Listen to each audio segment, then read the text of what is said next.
ఆశ్చర్యకరమైన గొప్ప సూచన, మరి ఒక సూచన పరలోకమందు నేను చూశాను.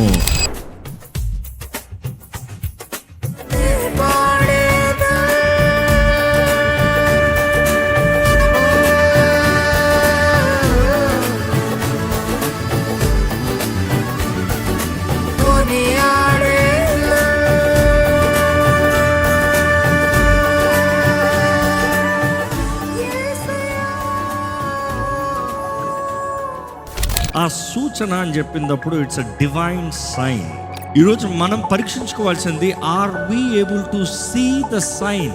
ఆయన నడిపించే మార్గము చూడగలుగుతున్నామా, గ్రహించగలుగుతున్నామా, ఆయన కార్యాలు ఎరిగి ఉండగలుగుతున్నామా? ఇదిగో ఇది మీ కొరకై విరగొట్టబడిన నా శరీరము, దీన్ని తిన్నప్పుడు నన్ను జ్ఞాపకం చేసుకోండి. The power is in remembering him. ఆయన నీ కొరకు చేసినది ఏంటో జ్ఞాపకం చేసుకో. నీ పక్షాన నిలిచిన వాడు ఎవడో జ్ఞాపకం చేసుకో. మన అపరాధముల నిమిత్తమై, మన దోషముల నిమిత్తమై ఆయన నలగొట్టబడ్డాడు, విర్రగొట్టబడ్డాడు. His body was broken, crushed.